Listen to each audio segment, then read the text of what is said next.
session. Najununilawa Malika, Nyayo Yimado Aramanin. My name is Malika, and I am a woman who belongs to the Fitzroy River.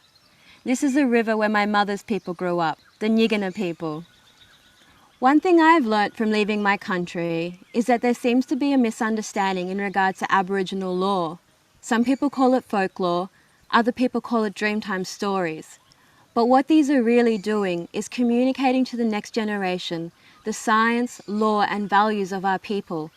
Up in the hill country, there's a story of Dungaba, which actually represents the fact that there is gas underneath the earth. Over towards Yarra country, there's a story of a one-eyed snake who was actually mutated by uranium. These stories have so much more value to our people than to be classified as folklore. And I really wish that more people understood that there is an error in translation.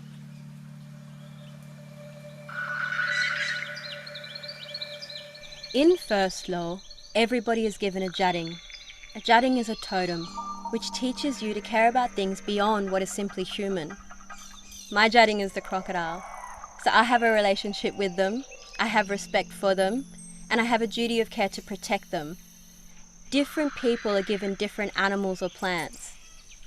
This deep and harmonious relationship shows that there's got to be a balance in society, a removal of the hierarchy, and it teaches you as a young person that you are equal to and share respect with a non-human being.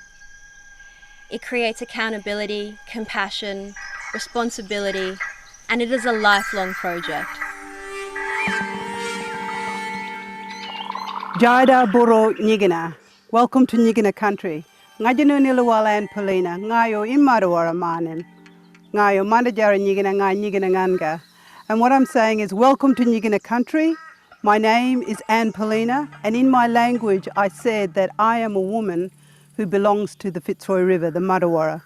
So from a property rights perspective, the river owns me, and I am duty bound to protect the river for the rest of its life. One of the words that we have in our language is a word called Bugaragara. Now Bugaragara means the past, the present and the future, fused into this moment in time in which we as human beings need to be able to respond and react in the protection of country. So Bugaragara is a very, very important word, and it places us as being traditional owners, Indigenous people who have been here from the beginning of time. And so we have a due diligence to learn from the old stories, to take those stories as first law stories, and to be able to understand that those stories teach us about values, about ethics, about code of conduct, about how to live in a civil society. One of the things that we say as Indigenous people is that we come from a world of we, not me. And so it's very, very important when we're looking at developing strategies to look at the collective well-being of not just Indigenous people, but our fellow Australians and indeed our global citizens. It is time for Australia and the world to recognise that we are the oldest living culture in the world, that we hold ancient wisdom and stories that we really need to be bringing into looking at how we deal with complexity. So it's time for all of us to wake up, to feel the country, to hear country, and to know that we must co-design the strategies going forward in regards to climate change. These are really critical in terms of the planetary health, but also the health of our nation. And what we're saying is that the knowledge, the wisdom, the love, the ethics of care that are coming as a gift from Indigenous people is a gift that is showing that together we must walk hand in hand if we are going to right-size the planet and bring all of us into a world that can stop climate change from turning into climate chaos. Hello everyone and welcome. Thank you for joining today, and that short video by Anne Polina and her daughter really gives us helps to frame what this series of webinars are about, and particularly our focus today on country and culture. I'm joining you from the Blue Mountains, and therefore acknowledge and pay my regards to the traditional custodians of this land, the Darug and Gundungurra peoples. I also pay my respects to all those Indigenous people who are joining this webinar.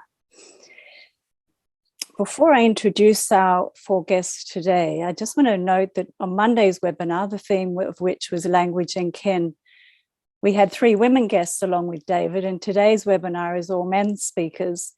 And this alignment was completely unintentional. It's simply how the availability of people played out. But it's nice that we had two women to do that introduction. So I'd like to first of all introduce Bruce Shillingsworth, who is a Murawari and Bujiti man, a talented artist and Water for the Rivers activist. Bruce's country is the Northwest New South Wales Riverlands that hug the Namoi, Barwon, Darling rivers, and in that area from Berowra up to Walgett. Bruce's family are painters, dancers, and rainmakers. Bruce is a cultural educator in Sydney and leads a cultural revival dance group in the Northwest. He focuses a lot of his work with the Northwest River communities who've been devastated by water stealing by big cotton farmers and irrigators. Then I'd like to introduce Bruce Pascoe, who is a Yuin, Bunurong and Tasmanian man. He's a board member of First Languages Australia and the Twofold Aboriginal Corporation. He's published numerous books, with his most recent being Dark Emu, Loving Country and Young Dark Emu. In 2021, he won the Australian Humanist Award. Bruce lives in Malakuta in Far East Gippsland and has 2 children and 4 grandchildren. And thirdly, I'd like to introduce Kevin Lowe, who is a Gubbi Gubbi man from Southeast Queensland. He's a Scientia Indigenous Fellow at the University of New South Wales, where he works on community and school-focused research to bring sustainable improvement to Aboriginal education. Kevin has expertise in working with Aboriginal community organisations on establishing Aboriginal language policy and school curriculum implementation. He's currently reviewing research across key areas of schooling to establish Aboriginal voices, a broad-based holistic project to develop a new pedagogic framework for teachers. And finally, I'd like to introduce David Abram, who's joining us from the American Southwest, where he lives in the high desert with his family. So David brings in another cultural perspective to this conversation. He's a renowned cultural ecologist and geophilosopher, and is the author of 2 well-known books called The Spell of the Sensuous and Becoming Animal, An Earthly Cosmology. Described as daring and truly original by the journal Science, David's work engages the ecological depths of the imagination, exploring the ways in which sensory perception, language, and wonder inform the relation between human culture and the animate earth. And he sees himself as a long-time student of the traditional ecological knowledge of diverse Indigenous peoples. So this week's series of 3 webinars is really about navigating the cultural interface between Western and Indigenous knowledge and the various tensions that emerge between them, including the issue of cultural appropriation by non-Indigenous people. Questions like, how can we effectively and respectfully work together and share knowledge? How do non-Indigenous Australians engage appropriately with Indigenous culture?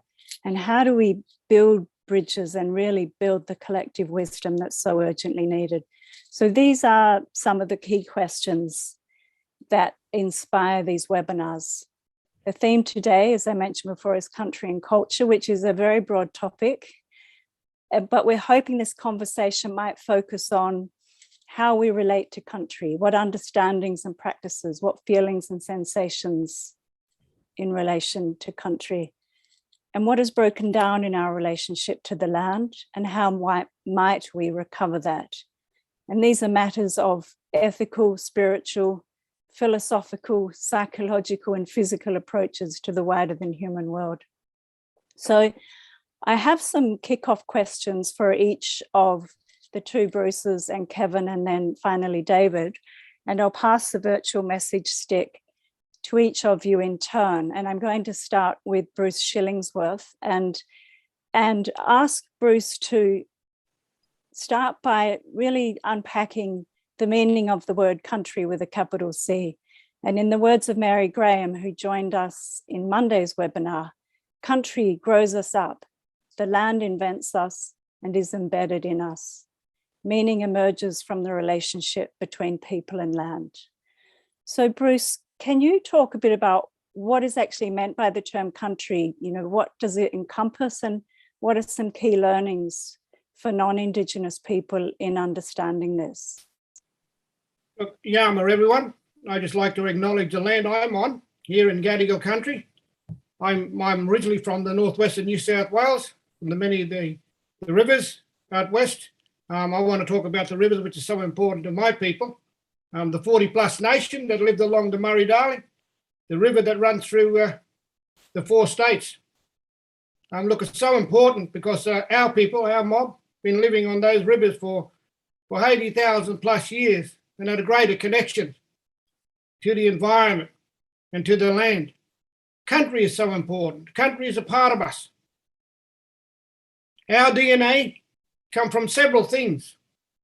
DNA comes from our mother, comes from our father, comes from our Mother Earth, comes from the water we drink, and it comes from the food we get from our land. So Mother Earth has sustained us for so many years. And we as the original people lived on this continent for a long time. And over the last 230 years, there's been a disruption. But coming back to the land, the rivers, the Darling River, where I come from, my mother's come off the Paroo, father come off the Culgo River, which runs into the Darling. The Darling now is called the Barker. In those rivers, there are so many creatures, water creatures that we relied on for our food. You know, the rivers brought life to medicinal plants, to our traditional foods along those riverbanks and along those floodplains. If you look at over the last 10 to 15 years, our rivers have been completely empty. Why? It was a part of the drought, but it's also a major part of man contribution. Our rivers are now controlled by overseas company. It's been sold off. Our rivers have been dammed. Floodplain harvesting, rice, almonds, walnuts should never be grown in this country. It takes up too much of our water.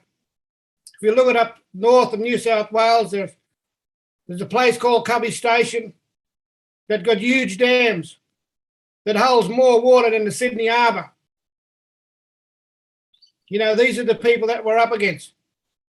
But look, water is life.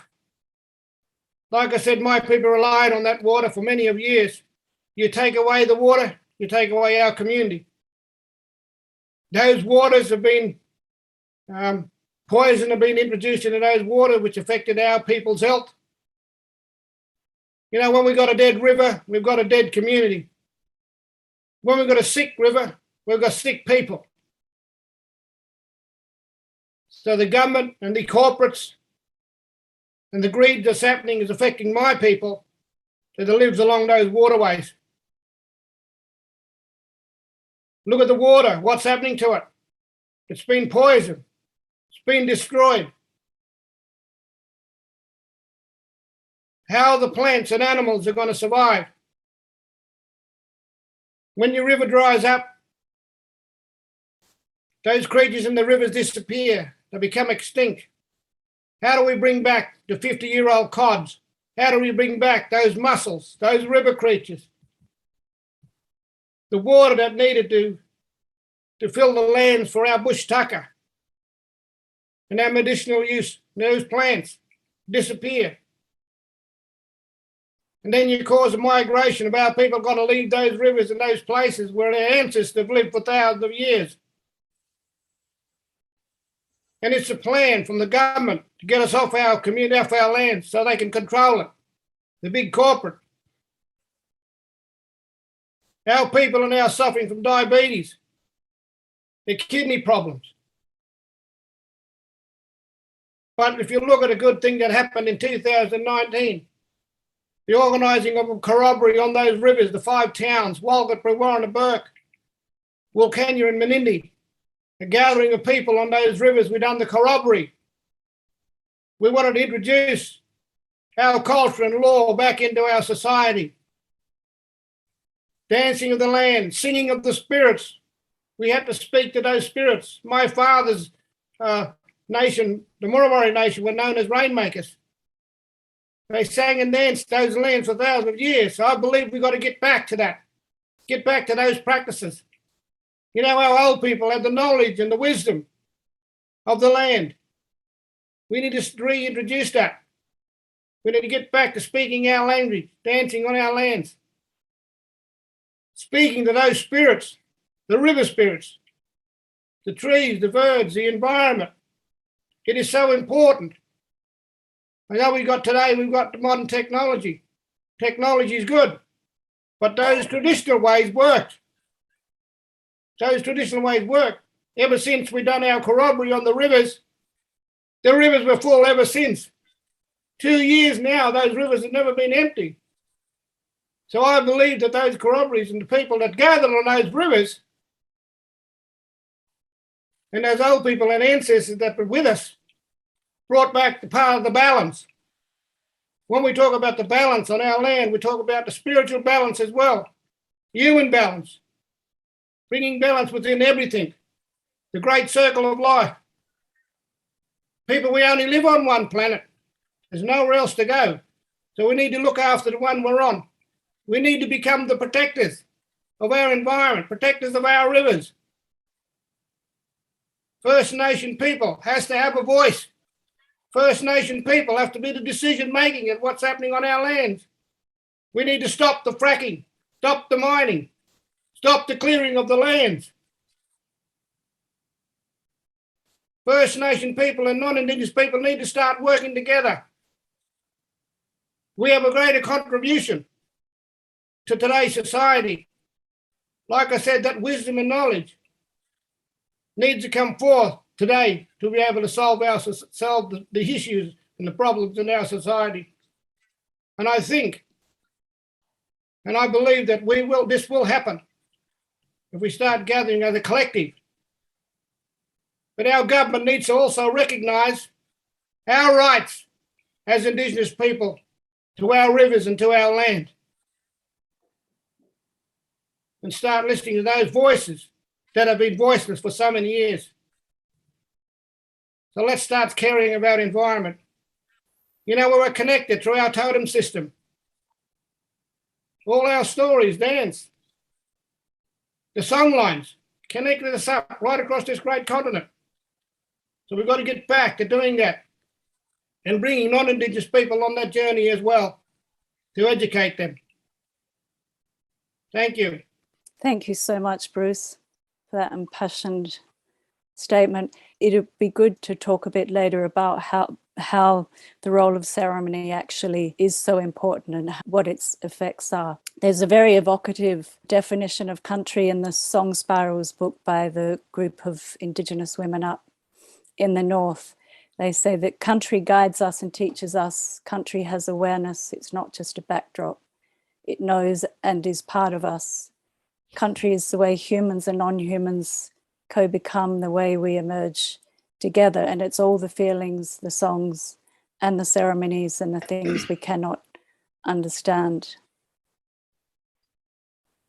So, Bruce Pascoe, my question to you is relating to extend on from what Bruce has said, traditional knowledge and the importance of place, and that Indigenous knowledge can't be separated from practice and place, that there's no national traditional knowledge because it's by definition connected to the place, to the specific place in this country, and that the knowledge is in the practice and in the land itself. And being in relationship to place is a term that I often hear in relation to Indigenous cultures, and that in Aboriginal people's cultural and spiritual identity is formed by place. Can you say something about this, and on a personal level for us, you know, what does being in relationship to place actually mean? Well, as my brother Bruce was saying, country is so important, and also Anne Paulina was referring to that as well. It's not just about an historic reference point to geography. It's about where where your soul is comfortable. And it's very important for Aboriginal people to know their place, know the country they come from, but also to resist the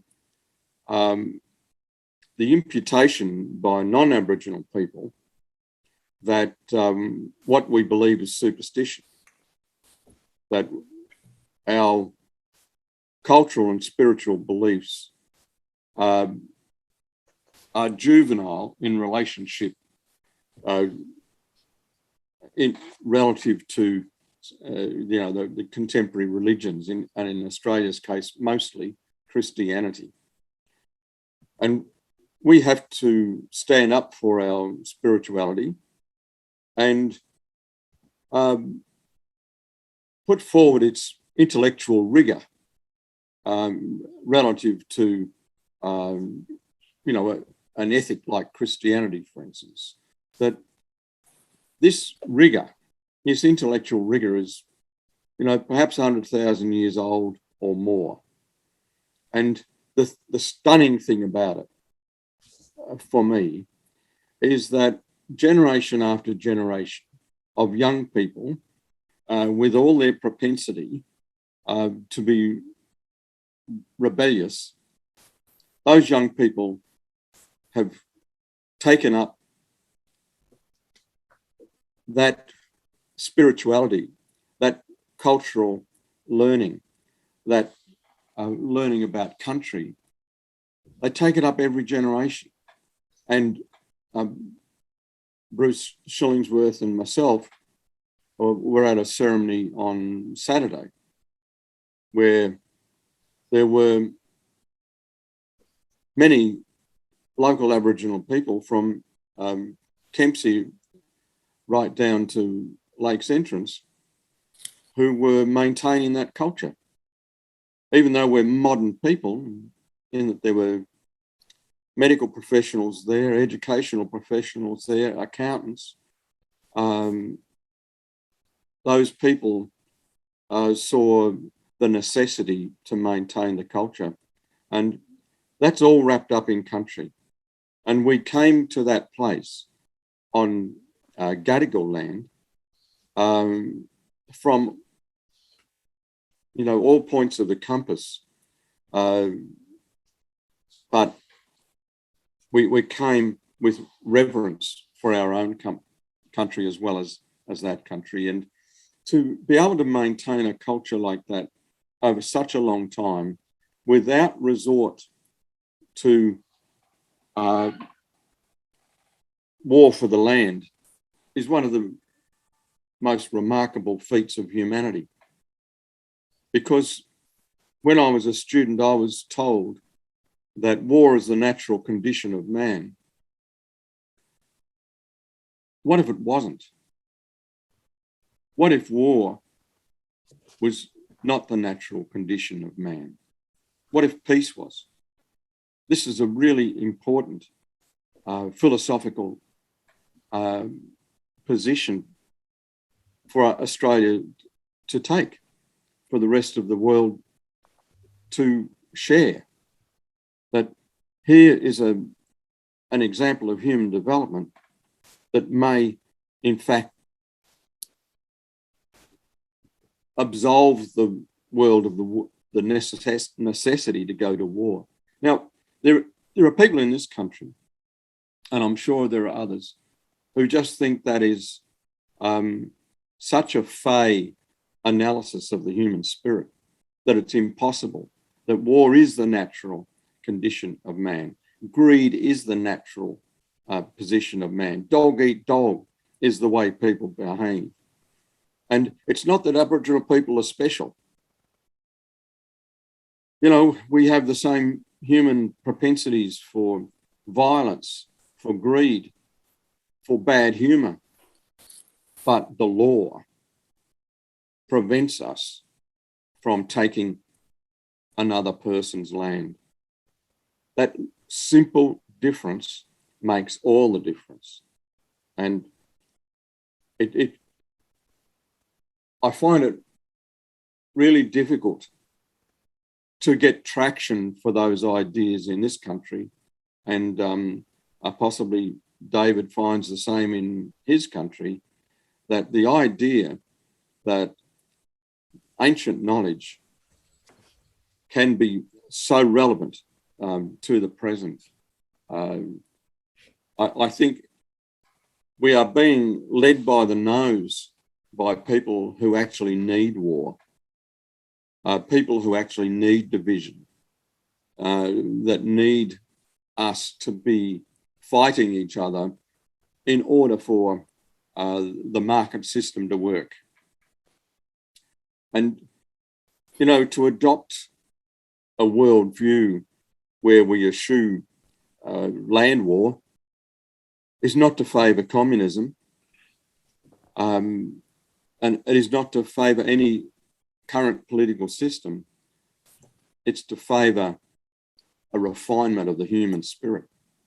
And I think that refinement took place in this continent and was nurtured over 100,000 years and is still being adopted by modern young men and women, all of whom danced last Saturday for the sake of that refinement. And I think it's a real positive thing for the world. And I wish my country, my nation state, Australia, would take it seriously, because I think the rest of the world takes it more seriously than Australia does. Because Australia has the necessity to hate the Indigenous population, because the Indigenous population keeps reminding Australia that the land was stolen and that an ancient and working and modern culture was displaced in favour of one that prefers war to peace. And I think we need to have another look. And I think Australians are really keen to have another look at their history, because I think there's a sense in the country now that there's something special about this place. There's something special about the old culture. And it's not just special for Australia, it's special for the world, because it's such a profound spiritual reference point for the world. And I think we're very fortunate to have it still alive, because there was no intent for it to stay alive. The intent was for it to die. But the resilience of our people has made it possible for us to have another look and to look at ways of behaving which are respectful of Mother Earth instead of disdainful. Thank you. Yeah. Thank you, Bruce. Such another powerful statement, loaded with things that we can return to as we move along. So Kevin, you're next in the lineup. And there's a couple of questions that I know Kevin's passionate about. And the first one I'd love you to comment on is the acknowledgement of country that's become pretty standard practice now in all sorts of contexts. And yet there are concerns about the appropriation of it, or it being said in sort of glib terms. And I'm wondering if you could say something about that. Thank you. It's challenging and difficult to follow such extraordinary renditions of the importance of country. And so it's challenging, I guess, for me to come in and in a sense, maybe this practice of an acknowledgement of country, but I want to put it into a context and show how I've arrived at this thought. And in doing so, I want to draw back on both what Bruce 1 and Bruce 2 have said, like in a sense, trying to follow my extraordinary brothers who've spoken before. So I think about this all the time, because I guess most of us anyway in Australia, has sat through interminable meetings where the first thing that happens is often a very glib sort of acknowledgement of country by a non-Indigenous person. I often look around the room and just sort of try to understand what it is that the people who are listening to it understand of this, and what they see it, what form and function do they see it having.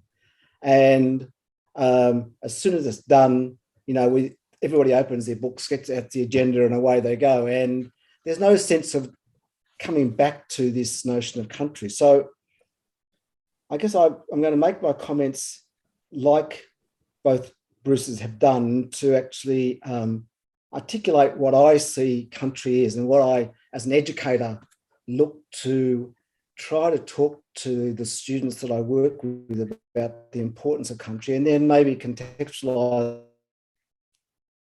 in trying to think about what is it that we want students to actually know about this thing called country. For me, a bit like what both Bruces have said, country is the totality of everything that is us and was us and will be us in the future. And it is, in a sense, the whole, that thing that is, that gives us legitimacy and gives us the power and authority to be able to speak on behalf of our people on country, and in a sense, the authority that comes in being able to protect country. Country is the sum total of everything, both the animate and inanimate world. It's about the physical and metaphysical world. It's about what you see and what you don't see. It's about the land, the water, what's underneath the ground and what's above the skyline. It's the sum total of everything that is that space. I hadn't intended to talk about this, but Bruce has raised an extraordinary point, which I've often thought about myself, which is, or 2 points that I really want to raise. One is about this notion of peace and war, and how so deeply embedded is the nature of the notion of invasion, the legitimacy of taking something that you want, of seeing something that you haven't got, and then taking it because you can. And I guess I'm, in a sum total, as a historian, trying to, in a sense, encapsulate the entire process of imperialism and colonial expansion. And far more eloquent people than I have spoken about the fundamental drive of the colonial expansion of Europeans into the New World was the one thing that they wanted from us, which was land. And so everything was about land, and everything was about the nature of what land could do. And it, as Bruce beautifully laid out, it was about the extraction that the European colonizer could take from the land, whether it be water, whether it be the produce, whether it be the minerals, whether it be the sorts of the animals and that they could extract from it, and denude it of its I guess, uniqueness. And when I think about country, it's about the fact that being on country, provides that incredible strength of being able to, as both Bruces have articulated, to be able to do important work for community around the space of protection of country. And in the space of I guess, the modern contemporary world that we're forced to engage with, this notion of country has taken on a form that is so depleted of any of the nuances of being in that space and what comes from that. Thinking of it in terms of if you are country, if country is you and you belong to country, and country is everything that you know, what you speak, your relationships, it guides and constructs everything that you are in terms of yourself and your totems, the people you are related to by birth, those to whom you have responsibilities to, those who have responsibilities to you, and what you have to do within that space. How could you, if that's what you come with, then how could you then move to someone else's land and take land? Once you've crossed that boundary, you're a nobody until such time as you are actually welcomed onto that space. So that process of acknowledging and welcoming is absolutely deeply, deeply embedded in the notion of being on country. That when you moved physically from one space to the next, you needed to actually go through that process of actually being acknowledged on that country for which you don't have any connection to. And therefore, that connection only comes through being connected to those who have legitimate ownership and custodianship of that space. And when you move onto that space, you then have this extraordinary capacity and responsibility to acknowledge that and to be the appropriate guest on that space. Now, that's something that Europeans never, ever, ever understood. They came as invaders. They came as pseudo-hosts. They came and tried to supplant us on country to make us a guest in our own country. Now, I'm not the only one who's spoken. There's a very famous philosopher and educator, Uncle Bob Morgan, an educator of extreme sort of passion and brilliance, spoke about being this notion of the guest paradigm, of Indigenous people being forced to become guests on their own country. So it's with that thought, the fact is that we intimately understood what it was to be both a guest and a host, and the responsibilities of reciprocity that are intimately linked with that. And so when it comes to this question of the acknowledgement of country, it's not that I'm wanting to throw out the whole concept, because amongst Indigenous people, that process is absolutely, totally legitimate. But the way in which it's taken up by governments in a form which is totally misappropriated the fundamental and foundational purpose for that welcome and acknowledgement of country. So that such that it's become a pantomime of, in a sense of giving us some presence to excuse themselves for the fact that they are, and they do feel illegitimate. And it goes back to the question that Bruce raised, I think, which is a really beautiful one, which is that deep at the heart of colonial and post-colonial countries like Australia, there's a sort of a moral bankruptcy that comes from the fact that the state is situated and based on an immoral practice or process, which is that, in fact, it had no legitimacy to be in this space. And it fundamentally knows that. It doesn't want to articulate it, but it knows that at its heart, it didn't have a legitimate cause to replace Indigenous people on this land.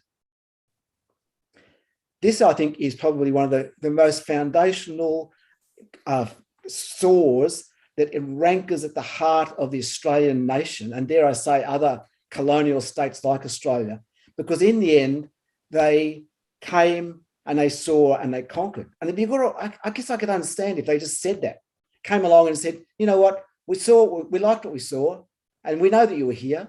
We know that you are the sovereign people of this place, but we had the capacity to remove you.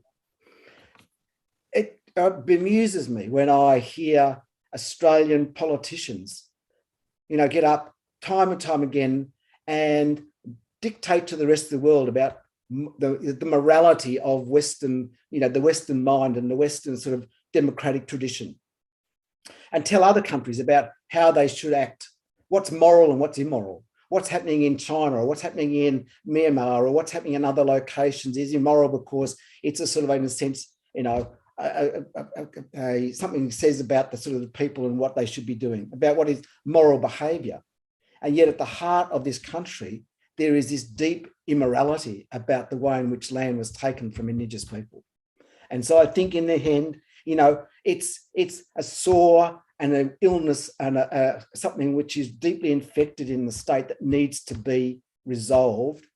And so we go through this pantomime of this acknowledgement of country as if it somehow absolves them of that responsibility. So, you know, it's devoid of any sort of authentic connection to real things. It's a form that actually, in a sense, tries to expunge that sort of immorality, but it can be done properly, but only through the spaces where Aboriginal people themselves take charge of that responsibility and that relationship. We get to form that relationship and not have it done to us. We just rolled out as sort of these puppets to say these few words and then roll back to the backwoods of the, you know, the stage and where the real work gets done. And I'm over it, to tell you the truth. That's me. Thank you, Kevin.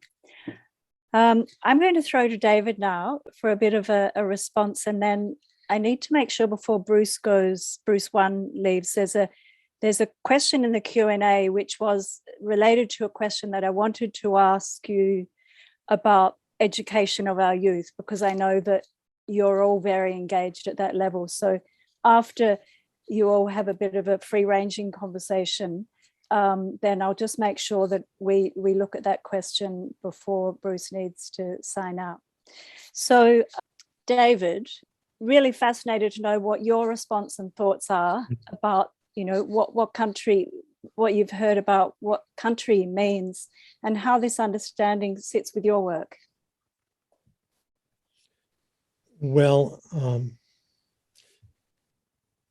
I'm intensely moved to my bones by what's already been shared, to the marrow of my bones, really. I'm here in a different land,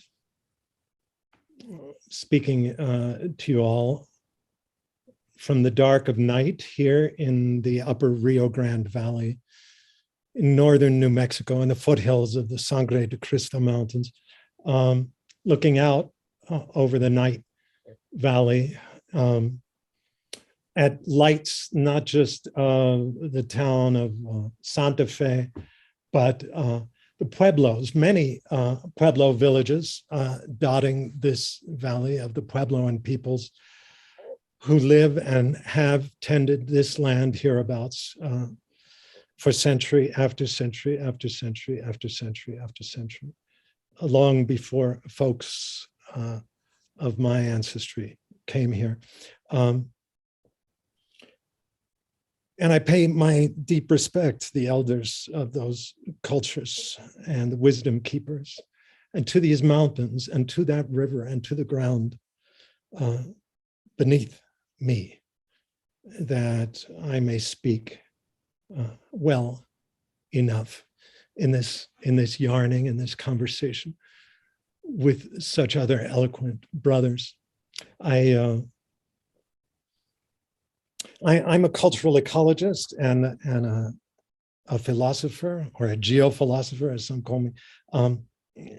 That is, somebody who's working out ways of speaking and thinking under the influence of a more than human earth. My particular fascinations are with what we could call the ecology of perception, or the ecology of sensory experience, the way the activity of our eyes and our ears and our skin, even our nostrils, functions to bind our separate nervous systems into the encompassing ecosystem, wherever we are. But I'm just as interested in what we could call the ecology of language, how what we say so profoundly influences what we see, or what we hear, or even taste of the earth around us. Because it seems to me there are ways of speaking that many of us have inherited from the goofy civilization into which we got educated, ways of speaking that actually function to frustrate and inhibit and stifle that instinctive rapport between our animal senses and the earthly sensuous. But I'm just as convinced that there are other ways of speaking that can open and enhance and encourage that spontaneous rapport between the human animal and the animate earth. And I've already heard such ways of speaking very lusciously in the last half hour here. And it's those that I wish in my work always to be exploring. One thing I've given particular attention to, the contrast between traditionally oral cultures, cultures that have developed and thrived for centuries, for millennia, in the absence of any highly formalized writing system, and cultures that have developed and thrived in tandem with a very formal system of writing, particularly the alphabetized civilization into which many of us now with which we're forced to engage, and to which I was educated. And it strikes me, and this was a theme yesterday that came in, that for all traditionally oral cultures, cultures without a highly formalized writing system, they all, the world over, refuse any neat distinction or disjunction between that which is animate and that which is inanimate. Rather, everything is animate. Everything is alive or potentially alive, which means that you can feel a relationship with anything around you, not just with other persons, other animals for sure, plants as well, but also the ground itself, also the winds and the weather patterns, the clouds, the rivers, dry riverbeds, all vibrate with a kind of open, spontaneous vivacity, but each in its own way. Each thing lives and dances in its own way. But there's also this other assumption so common to traditionally oral cultures, which is that everything speaks, that all things are expressive. Human speech, sure, but also bird song, also cricket rhythms, also the splashing speech of the waves on the pebbled beach, or the wind in the willows, for that matter, or the wind that's been howling outside my windows these last few days, or the intense, chattering of rain on leaves, or the big voice of thunder itself, that sort of word at the origin of all speaking. Everything speaks. And when one holds that sense of that everything is expressive, is creating meaning all the time, how does that affect how we speak when we step out in the world? Well, for one thing, it really alters how you talk, because you want to take care that you don't insult all of the other beings who are also listening. And so you take so much more care with your ways of speaking, not just talking about the world all the time, or about the weather, or about the forest behind its back, as it were, as though it itself was not attending and feeling your words, but you also talk to things. You call out to the mountain. You call the sun up out of the ground every morning, like the Puebloan peoples all practice here in this valley. So that's one piece. And I guess, when a culture or a civilization grown up in close relation with text and with the alphabet, that sort of convinces everyone that language is an exclusively human property. And so you start thinking of the ground itself as just mute, and the rest of the land as a set of inert or passive resources, or inanimate mechanical processes, basically objective, basically just all there, then you can't really enter into a felt relationship with an inert object. It's just not, it can't reciprocate you.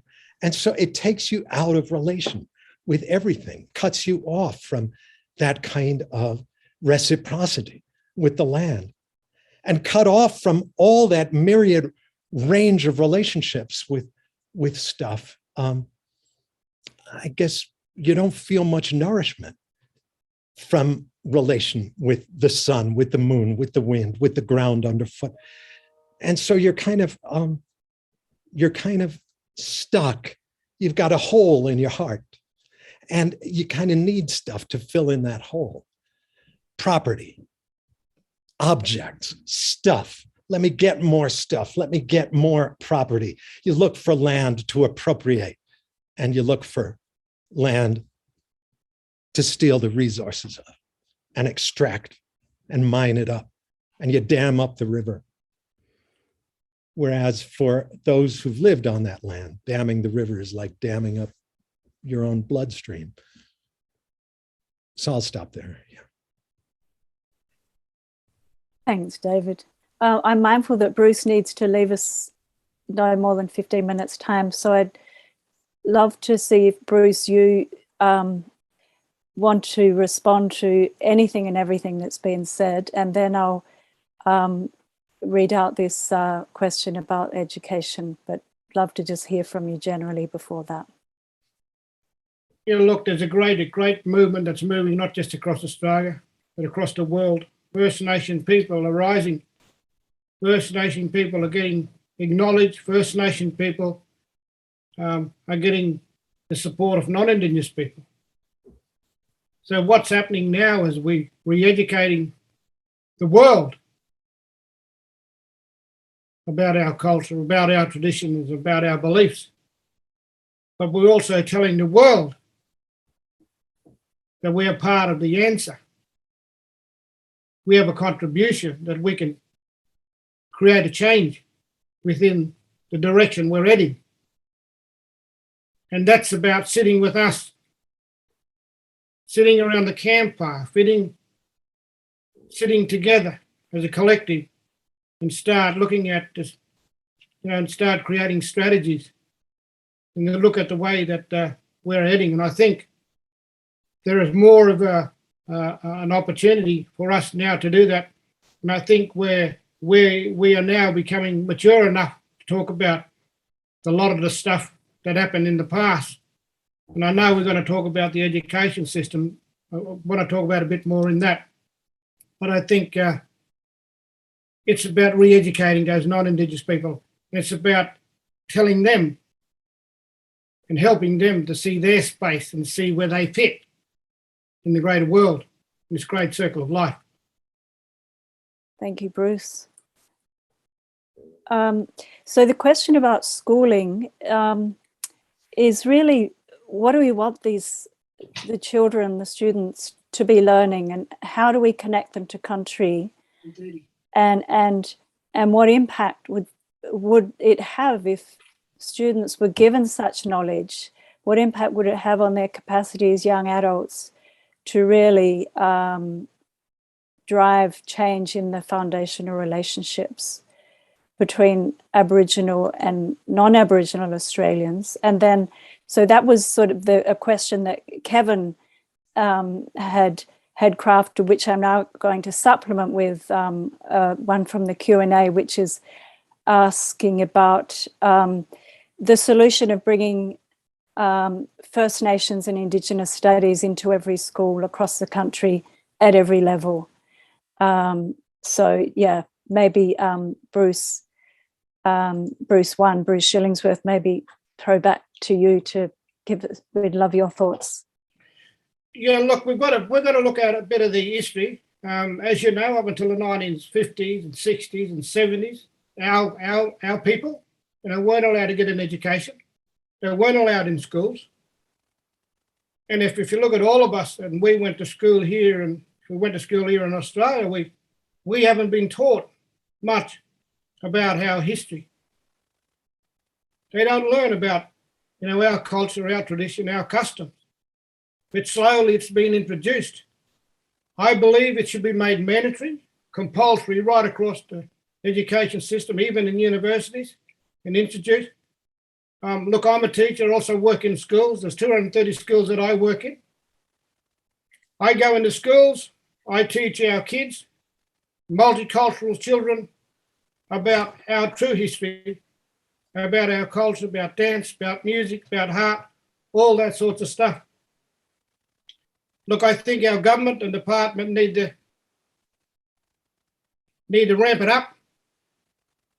We need to tell the world, we need to tell our visitors that when you come onto our country, you need to learn our ways, first and foremost, which has been ignored over the last 230 plus years.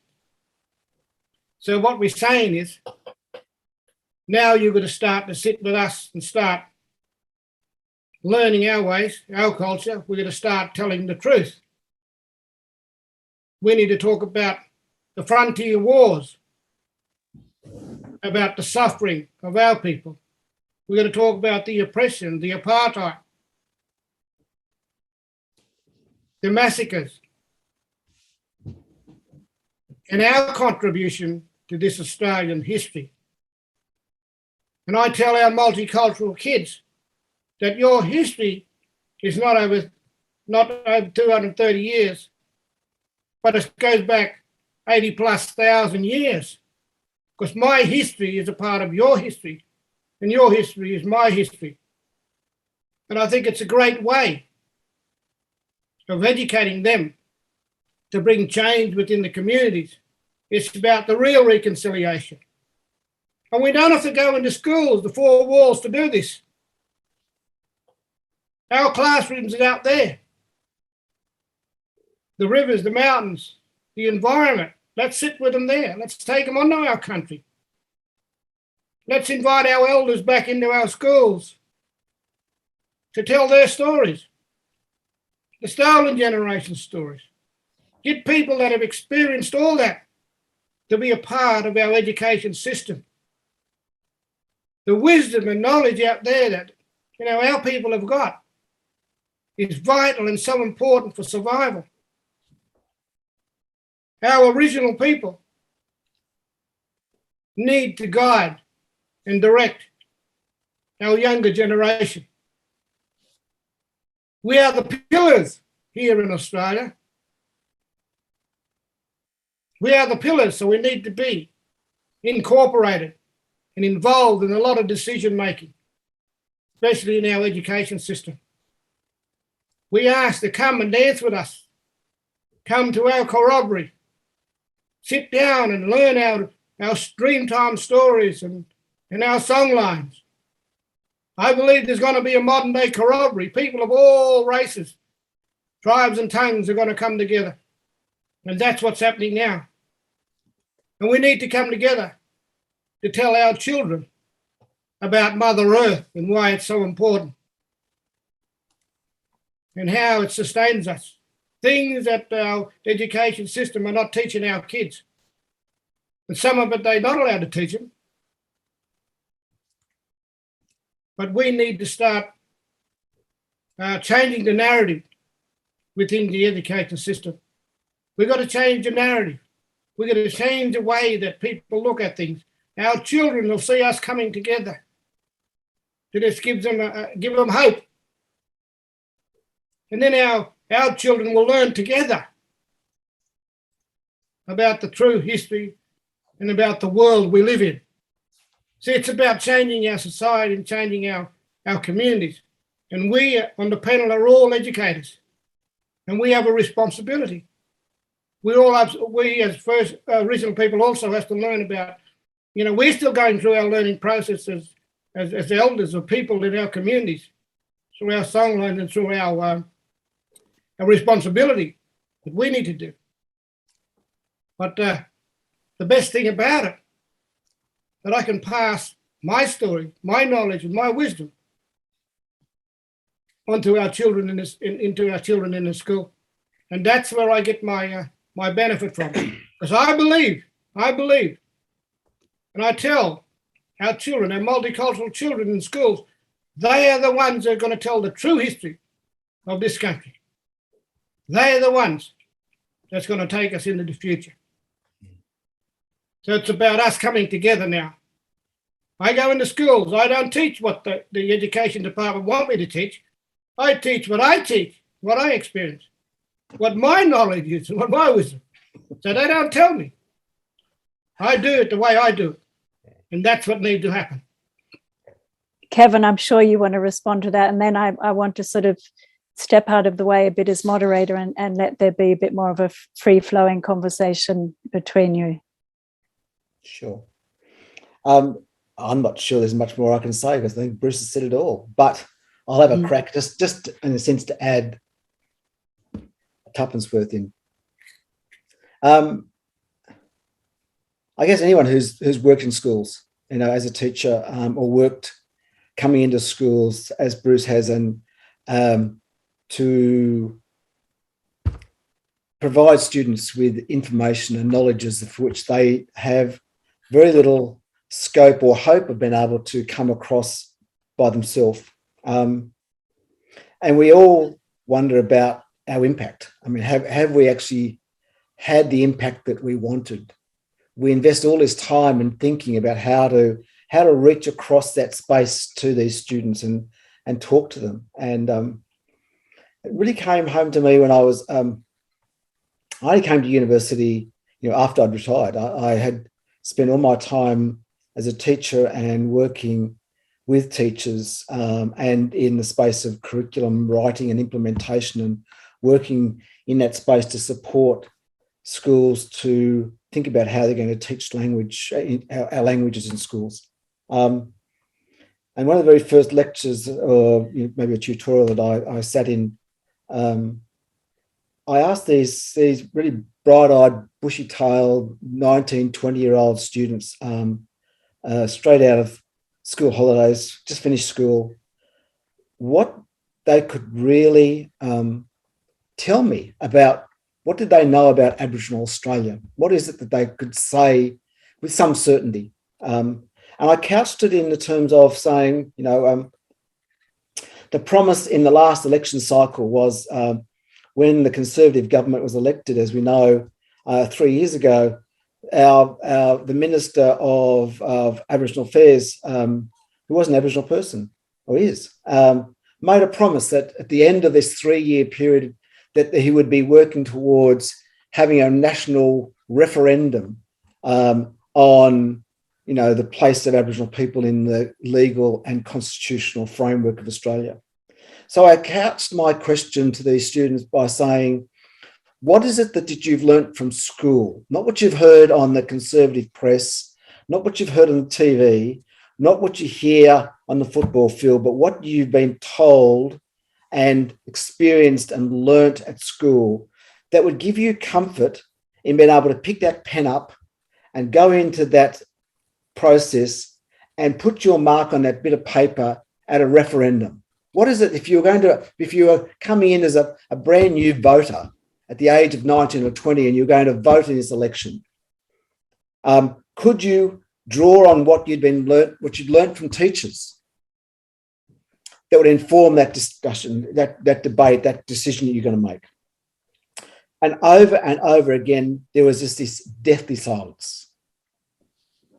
That in the end, what came out was that these students were getting to the end of 13 years of mandated education, and they couldn't draw on anything really that would help them actually make their mark on that bit of paper, where they could, and Bruce threw it out there, they could actually be part of this process of genuine reconciliation. What would they draw on that we had taught them as teachers? And it was an embarrassment. It was an embarrassment to them, because these guys, they were the successes. They were the cream of 13 years of schooling, that they had passed all these exams and they were launching into education at university. And some of them were coming in from outside of the Faculty of Education. They were coming in from the medical school, or coming in from the law school and sitting in on this lecture. And there was just this unbelievable silence of ignorance. And so it really made me think. And so this comes back to this question about country. Yeah. How could these students make a mark on reconciliation if they had no real understanding of the notion of country? If they don't really understand it, if they don't understand country, and if they don't understand about how Aboriginal people are absolutely embedded in it, then how could they understand dispossession? How could they conceptually, how could they understand the removal of people from country? They could respond in some way, say, well, wasn't that unkind that people were forced to leave their home and go somewhere else? But then they say, well, you know, my family came from Europe. We came here as refugees, or we chose to come here as migrants, but we left where we came from and we came to a new place and we liked it and we populated it. That's part of the notion of the colonial settler, is that that's what they do and they do it well. But when it came to really articulating what dispossession meant, if you can't understand dispossession, then what reconciliation is there? What is the reconciliation? If you can't reconcile yourself to the fact that you've dispossessed these people of what was intimately theirs. And that goes back to that conundrum I raised before, this deep, immoral sort of sickness that sits at the heart of the state itself.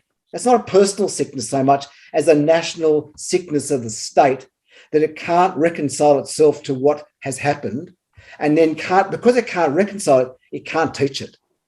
They don't. Okay, so Bruce says, you know, the challenges of teaching this stuff.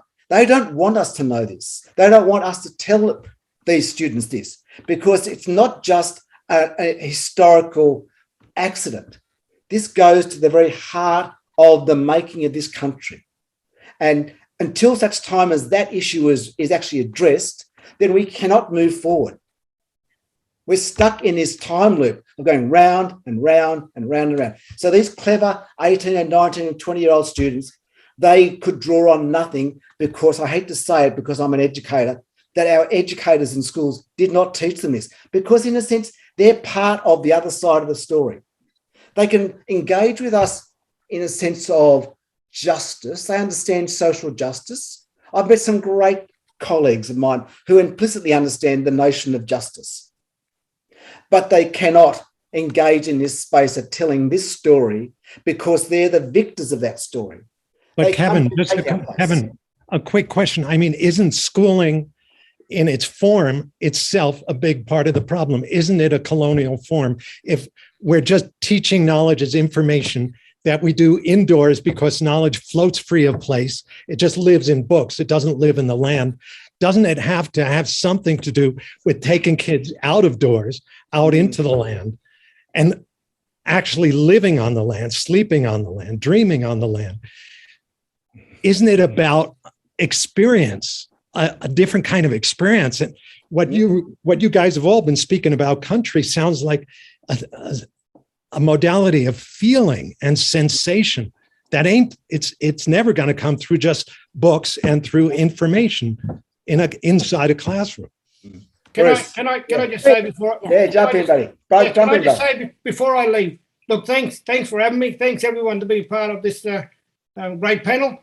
But look, in this country, First Nation people need to be healed. Non-Indigenous people need to be healed. Mother Earth need to be healed. And the way we do that, we all come together and we heal together. Mm. This is a part of that healing. Thanks for having me. Thanks, everyone. Thanks, brother. Thanks, Bruce.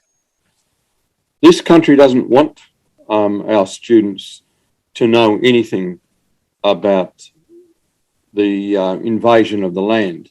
So you have a large number of academics who either claim it didn't happen or that it doesn't matter, that, you know, Aboriginal people weren't achieving anything, and therefore the disappearance of that culture doesn't matter.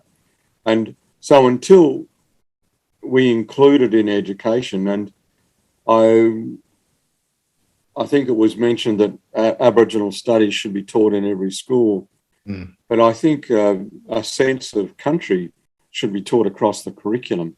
It should be fundamental to every study. If we're studying rocket science, we have to ask ourselves the question, why are we studying rocket science? You know, what is there about the Earth that we've stopped liking? And, you know, that's a fundamental question about country. And good one. You know, if you know, we're on a farm here, and they're all mostly Yuin people. Some Wiradjuri, some Namba people, but we're trying to restore this country. It's been an old cattle farm. We're trying to rejuvenate the soil, and it seems that Western thought is that we've given up our love of the soil, and now we think the soil as she is deficient, and only we, the person, can make her grow things by adding artificial chemicals. So in doing that, we imagine ourselves as God. Perhaps it's the great hubris that's been handed down to us from Socrates, that humans saw themselves as the God, and that we could imagine ourselves in control of everything. And we're on the brink now of proving to ourselves that we haven't been in control, we've just been destroying. And this is why students need to be critical of the processes under which they live. Because if we can't be critical, then we're in danger of being swamped by greed, because most of our market system is based on greed. There's nothing wrong with exchange of money if that's the system you want, as long as it's fair and that nobody goes hungry. You know, I think most people you talk to would find it anathema that people would be deliberately made hungry in the world, because our Christian conscience, if this is what a Christian country is, should be telling us that nobody should go hungry, nobody should miss out, everybody should be educated. But I worry about teaching kids only about Aboriginal studies. It should be part of the platform of our humanity in every time we go to school. And how you do that, you know, Bruce Shillingsworth talked about it. I know Kevin has talked about it a lot in his career. And it's a really subtle thing. And that's what a school teacher is. A school teacher ought to have a subtle mind, because we're dealing with thought. And if we're only dealing with facts, then we've failed. If we're dealing with thought, then it has to be a really subtle educational experience, because as soon as you start to think, anything's possible. And when the kids start to think, absolutely everything is possible. And you have to be open to that possibility. And the argument that takes place in the schoolroom has to be thoughtful and caring about the earth. So school teachers, I've been one, but I'm, so I'm biased. But I think school teachers are completely underrated. We should be selecting, as Aboriginal people did and do, select our best people to talk to the young people, because they deserve no less. In Australia, instead, we pay the people who look after our babies less than a hotel cleaner. You know, those two occupations are the lowest rank of Australian workforce. And we give our babies over to those people to look after them, and we pay them what we think they're worth, next to nothing. You know, Scott Morrison talking about ambition and things like that. If you're paid that wage, you can have no ambition. I just don't think that the schooling can happen entirely indoors, or even primarily indoors. I think it's got to begin. If you guys, as you're saying, it's got to be about respecting the earth, falling in love with the earth, feeling yourself humbled by all of these earthly powers around us, the other critters, the plants, the winds and the waters. I mean, how do we teach about that? You got to bring people into it and be teaching in relation to the land and letting the land itself do a lot of the teaching. Isn't that a piece of it? Yeah, I think it is, David. But one of the challenges that, and we're trying to really unpack this at the moment, is the very structure of Western knowledge has been compartmentalized by the notions of disciplines, and disciplines in and of themselves, as defined, have their own, ontological legitimacy that they give to themselves in terms of how that thought determines truthfulness, and how truthfulness then determines what is known to be factual or true or knowledge or whatever. Right. And so you get these competing knowledge systems.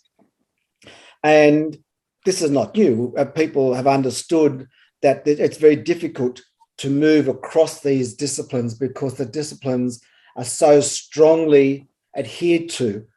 Think of the science. And I often ask students, in the end, tell me what is foundational or fundamental to the assertion of science. And in the end, it comes down to, you just have to believe in the scientific methodology. In the end, the methodology is the truth-making determinant. And if you apply that in a rigorous scientific way, then you determine what is scientific knowledge. So I'm looping back to the school and looping back to what we expect teachers to be able to do. So the making of a teacher, thinking of, if you've been a parent and your child arrives at school at the age of 5, and over a period of 13 years of schooling, hopefully they transition across that successfully, they've done well, and often they will have an interest in a particular area of study, whether it be in the visual arts, whether it be in the social sciences, whether it be in the hard sciences, whatever it is. Part of the process of the schooling of the child is also the making of the child into the scientist, the mathematician, the social scientist, or the artist. In a sense, part of the job of the teacher is to not only embed the practices and the knowledges of those disciplines, but it also is to construct the next generation of scientists, because in the end, you're teaching them these foundational, fundamental elements of the disciplines. So when these kids come to us at the age of 20, you think they should be open-minded. They're just starting their university career, and yet they've got this headspace full of what they think Aboriginal people are, what they do, what they know, and what they're going to be in the future. And you think, but have you met them? No, I've never met them. Not that I know of anyway. And so where's this come from? Well, it just somehow or other, it's just been embedded into my psyche. Bruce mentioned it. He said, we need a new narrative. I'm going to put it on the table. The way that learning is constructed in schools, whether it be in Australia, New Zealand, America, Canada, or in Europe, in any country where the disciplines own the learning process, is that for Indigenous people, there is no narrative that actually contains or binds together the atomized content that's just thrown across the curriculum as if somehow or other each element, each atomization of knowledge is a story in itself. Teachers don't know what it means. They can't construct and say, well, when we're going to learn this, it actually belongs to that bit of knowledge over there somewhere. You should have learned that in art. I'm going to teach you this in science, and tomorrow you're going to go into Bruce's room and learn it in maths or science or in music. That's the link. Every knowledge, every bit of learning is about linking knowledges across, scoping it across time. When these kids arrive at university, no wonder they don't know anything, because there's no narrative to join it together into a story that they can actually say, I actually understand this notion of country. I've actually learned that. That's the concept. And to do it, you need to get out and actually experience it. You do need to get out and experience it. It cannot be taught in the classroom. And what do you think country might want to speak to us right now? And this reminds me of a statement by Tyson Yankapora, who's joining us on Friday, from his Sandtalk book, where he says, if you don't move with the land will move you. What do you think country's wanting to say to us, and how do we listen better? Well, I'd like to answer that because I think that we need to be more humble in the world. Humans need to be more humble, not just to each other, but to the earth. We, as I was talking about before, that God impulse in people that the land isn't good enough. We'll make it do this because we understand all the components, all the elements. You know, we're all knowing. We are God. And we only think like that when we have been divorced from the earth. And the Aboriginal concept in Australia is that we're just one of the elements. You know, we're not the greatest element. We're just one of the elements. We happen to have these particular faculties which make us different to the wombat, different to the butterfly, but all of those things are still important. My neighbours to the west believe that the great spirit being in their country is the blue wren. If you held it in your hand, its weight is like a couple of paper clips. It is such a tiny animal, and yet those people see it and wear it on their football jumper as the great spirit being of country. And here, it's black duck. So this vegetarian bird that is so meek and mild shuns people almost exclusively, is seen as the great power in this country. I know other people where it is a cicada, other people where it's a caterpillar. Most of our students in our schools today wouldn't be able to recognise most of those things. But that is how Aboriginal people thought and think, that we're no better than any of those things. We have a different capacity, but we're no better. As soon as you start thinking like that, you start looking at the world differently. You have to watch that black duck. You have to watch the blue wren.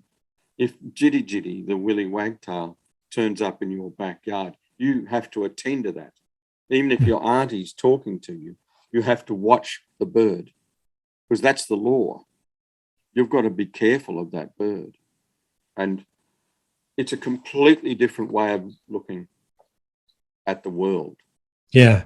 And in my culture, I am partly oyster, and people think it's very quaint, you know, because I'm not allowed to eat oysters, you know. Oh, what a silly thing to do. But that very notion means that I'm totally responsible for salt water. And being responsible for salt water makes me responsible for fresh water. So that the mere fact of not being able to eat an oyster is just a jog to your memory to care for everything. Beautiful. And it's we need to take our children out into the classroom, out of the classroom. But look, even in the classroom, I've over decades of being involved with education, I've seen really decent people become really excellent school teachers inside a classroom. You know, when I go back to the early 70s when we didn't, in one of the schools where I taught, there were no desks, no chairs. The kids sat on washing machines and dryers, 50 of them in a tiny room, which was the school laundry, because there was nowhere else for them to go. And yet I saw a colleague deliver a magnificent lesson there. about English literature and thought. So it's the school teacher, you know, that really decent human being that we want to be in our classrooms. And it makes all the difference. We can have the best curriculum in the world. It's why I don't pay a lot of attention to curricula, because they mean nothing until they're delivered properly. And if you get a monarchist teaching Aboriginal studies, as I've seen, it means nothing. It's worse than nothing. Kevin alluded to the acknowledgement of country. Delivered by a monarchist or by someone with no spiritual soul, then it's worse than nothing. It's actually a negative. So, you know, it comes back to people again and their soul, their love of their fellows, and that is really important. Doesn't matter what colour they are, as long as they love humanity and see themselves humble in that company, then that makes all the difference in the world. Hey, Bruce, you probably know this, but the word human, I brought this up in the first yarning a couple of days ago, but just that the word human is cognate with, shares the same origin as the word humble and the word humility. And the origin, the old Indo-European root, hum, is like the word humus. It means soil, dirt. So to be humble is to be close to the soil. Human, in that sense, is the humble being, or perhaps we're most human when we are humble in the face of everything else, praising all the other beings and working in service to them. Yeah. Well, thanks for praising me and assuming that I knew the root of the word, but I didn't. I come from Malakuta and there's a lot we don't know. So, you know, human and humility, you know, I'll buy that. I think it's the way to go. Both and, from the humus. You know, yeah. I look at my family and you know, going back through the generations, and my family and our people are very humble, very modest. And that's something to treasure in Aboriginal life, I believe, that modesty. You know, people say you're not ambitious enough, but ambition doesn't need to be about physical goods. It can be about the intellect. You can be intellectually ambitious and still have on your plate as much as the person next to you and no more. I think, thank you for giving me that, David, because I'll, as they say, I'll dine out on it for the next 30 years. Great. Hey, I want to toss in another thought that, and I agree. I mean, there's plenty of good stuff can happen also in the classroom and indoors, but I'm just thinking, you know, in relation to what you both and also the other Bruce was saying, that it's not just the content of our teaching, but it's the very form of the teaching itself.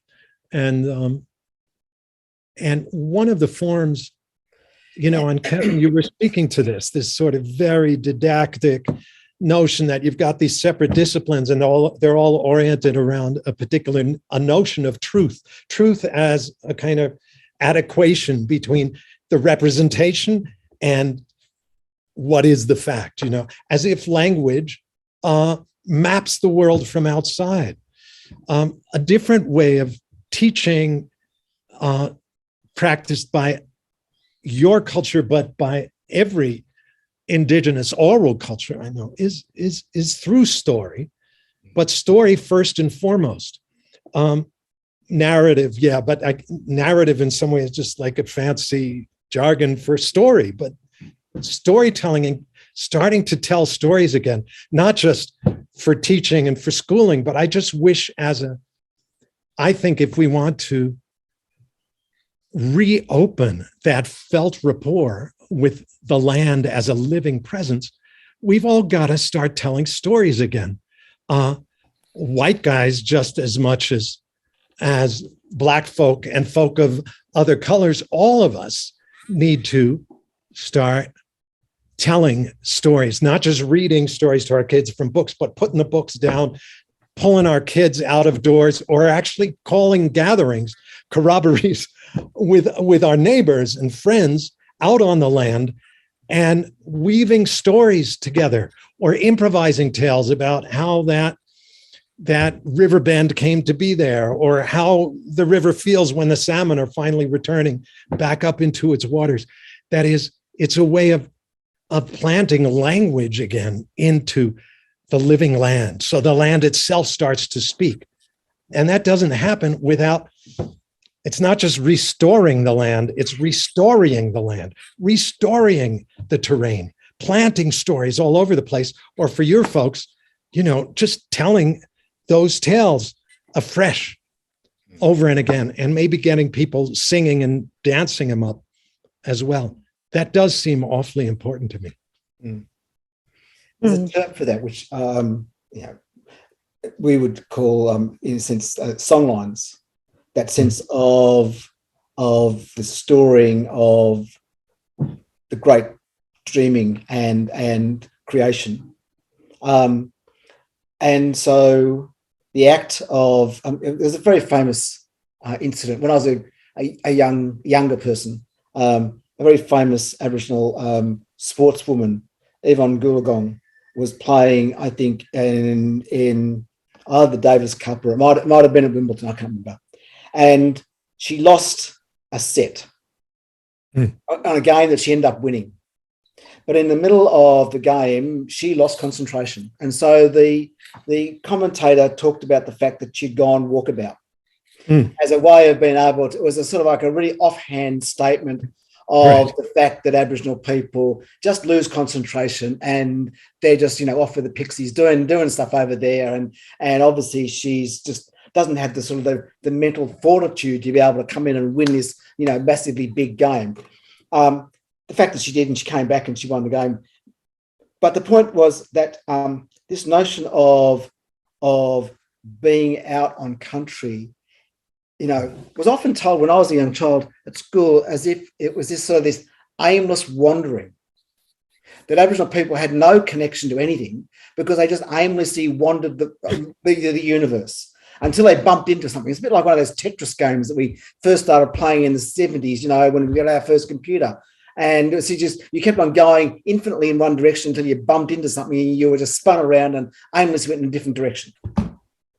And that's often the way in which Aboriginal people were seen in the landscape, as these sort of aimless individuals where nothing constrained them, but nothing made sense to them other than just the day-to-day sort of vagaries of finding food and moving on. That's what was being taught and told. Now, that you could see it in textbooks. You could see it came out of the mouths of teachers. It came out of the curriculum. It was basically just the way in which Indigenous people were seen. This notion of being on country was, in fact, a really precise engagement with space and land and space, of both being and living in country and reinscribing, if you like, the narrative of culture in the day-to-dayness of the life. So it was as much about when you went out as a young girl with the women out on country collecting, doing certain things, as being out hunting, as out going out and reinscribing important sites. Everything, the sum total of all of that was culture. Culture isn't some abstracted from the doing of it. It's about the doing it and believing it and living it and talking about it. That is culture. That's what culture is. And so being out on space, on country, is in fact the day-to-day, every moment is actually being on country and actually telling that story of being on country. And so it's actually, that's the process that you want to get involved in. Sometimes in, sometimes out, but it's actually that reinscribing of the sacred sites, the sacred stories, the profane story, just the everyday stories of living. Yes. Colonialism demands that, Kevin. Yeah. Colonialism created the word walkabout Yes. to talk about aimlessness. It's an English construct. Yeah. And it was necessary for the colonial mind that Aboriginal people were aimless and had no possessions and didn't own the earth. And if you think that way of thinking has left Australia, you're wrong. We experience it every day. Colonialism is ever present. And even people who are half sympathetic to Aboriginal people still see themselves as the saviour, as the mission manager of whatever idea we've ever had. And Aboriginal people, Bruce Shillingsworth said, Aboriginal people have to be healed as well. And Aboriginal people have to be dissuaded from the fact that we are hopeless, because everything in Australian life points to our hopelessness. And because that hopelessness is the justification for taking the land in the first place. And our babies, our little children, our 8-year-olds, our 13-year-olds, and even these 30-year-olds out here, they have to be inculcated with the idea that we were achievers. And the might of our philosophy was perhaps one of the high points of world history. So, to talk about walkabout, Kevin, and, the lack of concentration is, it's a colonial construct. And Absolutely. It's deliberate. Yeah. It's still deliberate and it's still being perpetuated. How do we do a more authentic acknowledgement of country? And is that made easier? Of course, it would be made easier if we're out teaching on country, if we're literally on country when we're doing the acknowledgement. But what ideas do you have for how we can be making it more authentic? That's a really hard question. I think it comes down to several concepts. One is about authenticity. And so what I mean by authenticity is the actual foundational purpose for which there is this acknowledgement of country, this acknowledgement. And probably one of the very best I've ever seen was when I was doing some work in a very small country town. And the acknowledgement of country took half an hour, because the acknowledgement of country was in fact placing not only the speaker, but everybody in that room on country. It was a story that actually linked everybody into that notion of acknowledging country. And so at the end of it, it wasn't this perfunctory moment of prose that meant nothing. It actually connected not only everybody, but everything that was being done in that meeting was connected to that acknowledgement of country. So in the end, people intimately understood what that acknowledgement was about. If you could bottle that, that's what the most authentic, engaging acknowledgement of country, or in fact, a welcome to country, was I've ever seen. And it was done, out in Brewarrina in a classroom with kids and community that connected 25 kids and probably 30 or 40 parents and made them a community of people, of knowers about Indigenous knowledges, and gave them the legitimacy to then embark on the conversation, which was about language reclamation. So it was that's what that process is about. And somehow or other we need to understand that. And if we don't give it a function and a purpose that is moral and ethical, then don't do it, because it's an insult. It's really interesting what you say, Kevin, because Aboriginal people who are dragged out of home to do an acknowledgement of country, or a welcome to country in particular, their time has to be acknowledged and paid for. But I often think, and you're probably aware of some of the acknowledgements that I'm referring to. They're so routine and banal that they don't stir too many people. and that perhaps taking money out of the equation altogether and making it spontaneous. And if there's no one there who can be spontaneous, then don't do it. I'm not sure that that's the answer. But the other thing is smoke. Using smoke in a ceremony like that. Now, in our culture, you have to be the right person to use that smoke, and you have to be authorized to use that smoke. But it's a soporific. It is actually a wonderful thing to do because it is grounding in country. It works on bees and it works on the humble human. And in that, I think smoke is a really important part of it. And I in Canada, the purpose of smoking people was exactly the same as our own. It's all about country. But our country needs to have a really mature debate about this, I think. And because if we allow it to become perfunctory and routine, then a conservative government's going to eradicate it eventually. So we need it to be exciting and exhilarating and spontaneous.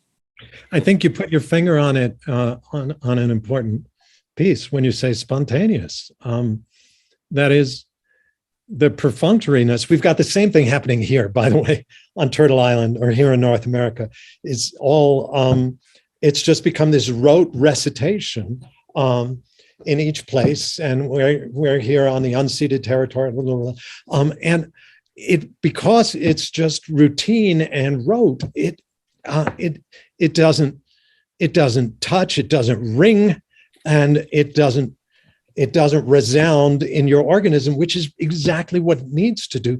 And so just improvising it afresh each time also, at least here, would go a long way. It's like hearing a good bit of jazz improvisation. Everybody's riveted and caught, but also addressing hereabouts, people just address the indigenous peoples of the place. But we need to, it seems to me, speak very directly to the place itself, to the other critters of the land, to the plants, to the ground, to the winds and the weather patterns, and so that people get a taste of what it is to use language in that invocational way, rather than just using language in a representational way all the time to talk about the world. You can also talk to things and listen for their reply. I think that makes a big difference too. Thank you. There's a lot of questions that are very much concerned with how non-Indigenous people can engage and help bring about change. One question, given that 76% of the Australian population are from a colonial settler culture background, how can we of that culture contribute to the two-way learning process that First Nations people are calling for? What are the protocols? I would say learn your history. Make a concerted effort to learn the history of this country and not keep trying to pretend that this was a peaceful acquisition of land. It is still very difficult for us to talk about our culture in this part of the world because the massacre that happened down the road still doesn't appear in print because it's only in Aboriginal memory. But it is so deep in Aboriginal memory that we can talk about the names of people who died 180 years ago as if they were still here. And of course they are. And Australia has such a deliberately simple rendition of history that we can't have that conversation. Non-Aboriginal people in this country crave to become part of the country. And I'd be interested in Kevin's view on this and Bruce Shillingworth's view on this. But That craving has to be satisfied. I speak to Tony Birch, Australian Aboriginal writer, about this a lot. And if Aboriginal people accept the fact that non-Aboriginal people are still nervous on country, still wondering if they belong, then what we are doing is we're promoting a lot of restless spirits. And the whole part of our culture was to placate the human spirit, to make the human spirit feel at home. So if we are promoting the idea that non-Aboriginal people are not at home, then it's a really dangerous thing. And it is producing the sort of things which is desecrating our soil, desecrating our water now. Non-Aboriginal people have to feel at home. They shouldn't be encouraged to think that they'll become Aboriginal, but they can be encouraged to think that they will become Australian and not English or not American. And it's a very different thing. You'll become part of this land. You are a soul. You are footprints and livers and organs and eyes. And you're part of this land because the food you ate built you. So we need those people to feel like part of the land. And I'm all for it. You know, 80% of my blood is English and Cornish. I have to think that, otherwise I don't exist. So I think it's a really important concept that we need people to consider and feel free to talk about. If we truncate the conversation, then we create Belson again. Sorry, Kevin, I interrupted you. No, I was just going to echo that, Bruce, but also just in a sense, I think that there are ways that we can move forward. I don't resolve from what I said up front is that there's this, this huge moral emptiness at the creation of this state that actually, in a sense, needs to be foundationally exposed and lanced, and we need to clean that out. And you can see where that happens. There's often what you hear teachers say over and over again is, people say, when they watch something, whether it be, something about the sort of stolen generation, and people say, I didn't know that. And if I've heard it once, I've heard it 1,000 times. And you think, how many times do people need to be told that they actually hear it?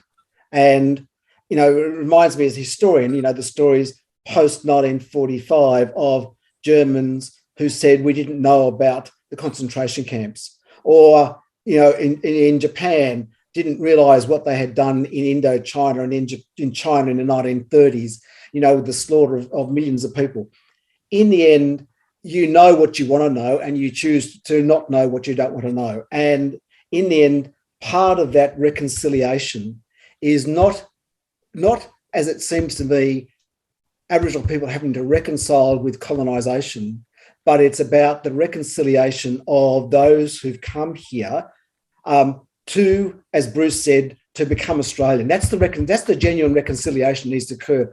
And to do that, they need to actually engage in being on the Australian, with footprints and feet fairly square on the ground, to actually engage in that space in all the totality of that. And part of that is about a reconciliation process, whether it be something like the South Africans did, like the Canadians have attempted to do more recently, but there are ways of trying to lance that ball and then moving forward. And we've never moved forward in this country. We've never gone from, wow, now I know something, to what am I going to do about it? Because I hate to wrap this up. Is there anything that either of you just needed to say before we wind up the discussion? I'll just weigh in on that last question, being non-Indigenous myself.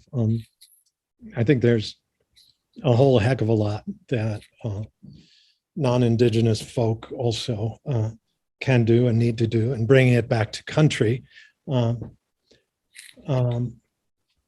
think, it's our body, this two-armed, two-legged form, that is our access to the bodies of other critters, to the bodies of the plants, to the forest, mountains and rivers, to the winds.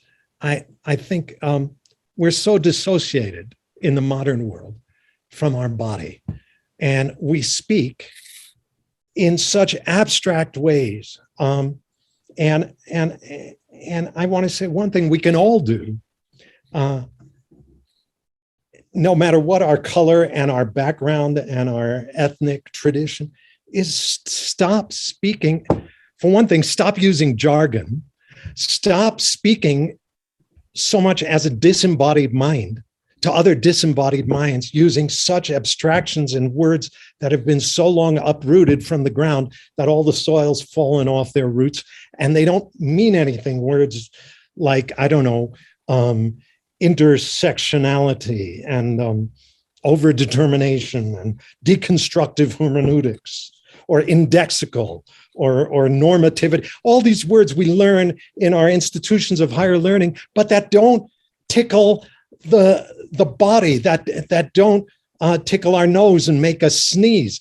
We should be using words that allow that our body itself is speaking, that is speaking more as full-bodied critters, finding the words that make our muscles vibrate and make our limbs want to dance a bit, speaking as full-bodied animals, and then anybody listening to us, whether they be students or our family or friends or our coworkers, they don't understand what we're saying unless they drop down into their flesh and start listening as the creaturely beings that they are.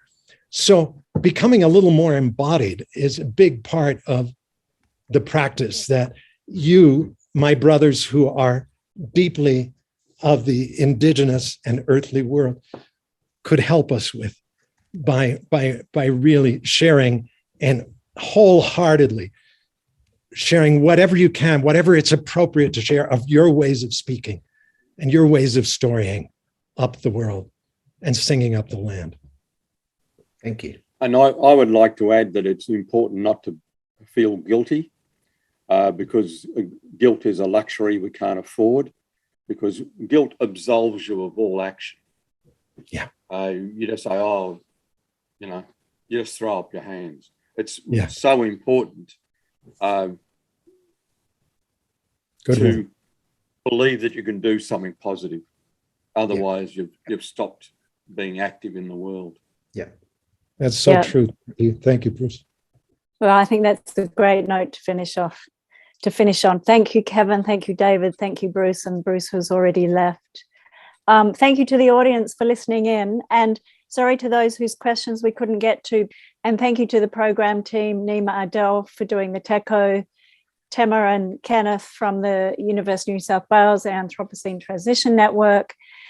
Thank you again. Thank you, Rosalie. Thank you, Kevin. Thank you, Bruce. Wonderful to meet you guys. Thank you. Bye. Likewise. Bye.